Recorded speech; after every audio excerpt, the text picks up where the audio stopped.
This is the athlete's schema. We did this briefly in the benchmark evaluation, but the different activities in here takes a little bit further. We know that the athlete's schema is about our overall identity as athletes. The work to be completed for this module is watching the suck, athlete identity, and the definable you. So taking a look at what the athlete schema really is, it's about understanding what our self-schema is, which then fuels our identity, which then fuels our overall concept of ourself as a person. Our self-schema is our self-talk, and in terms of being an athlete, it's our thoughts and feelings that we have as athletes. Perhaps it's, I'm a slow runner and my running sucks. I just don't seem to be getting much better, even though I work hard. Your athletic identity is also based on the extent to which you identify as an athlete. Perhaps you don't feel that you are 100% an athlete because you might lack in certain skills. For example, I'm just a slow age grouper. I don't really deserve a coach because I'm never going to be that fast. Try this activity called watching the suck.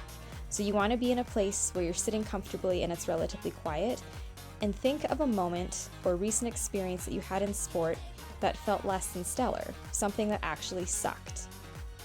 Recreate this experience in your head and think of the sights, the sounds, and the smells. Once you've got the movie playing in your head, just leave your body and become a drone that hovers above you. Follow yourself through this moment. Pick out the thoughts and feelings that you, on the ground, is experiencing. Make speech bubbles about what you are thinking and feeling.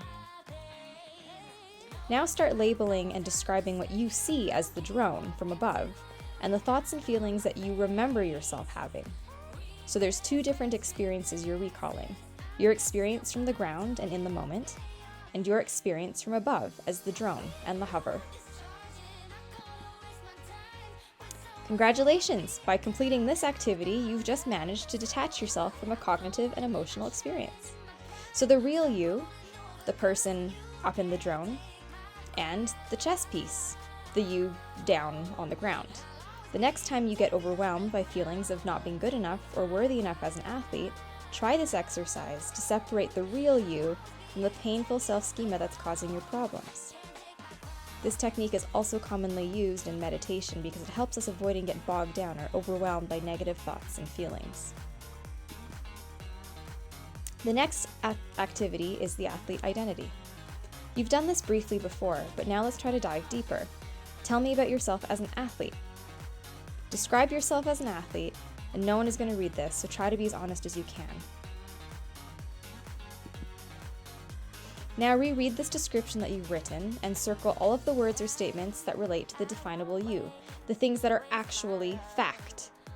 And then read it through a second time, and underline all of the words or statements that reflect the thoughts or feelings that you have about yourself as an athlete and that might not necessarily be true, but you think relate to yourself. An example could be, I'm Isaac, an age group triathlete and mountain biker. I'm 34 and have been racing for about 6 years. It's hard to train as much as I want to because I have a new baby and demanding job. I enjoy racing but love the training most of all. I'm a pretty decent athlete. I ran track and cross country in high school and was headed to UNC on scholarship but injured my ACL in my senior year.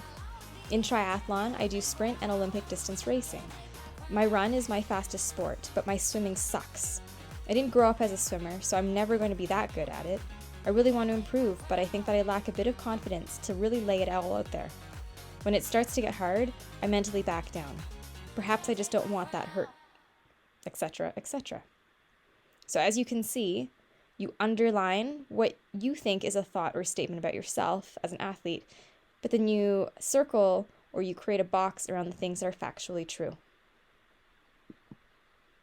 Once you've completed those 3 activities, our next steps are going to take us into creating our spirit line, or what actually brings us joy, and how our life will work its way into it.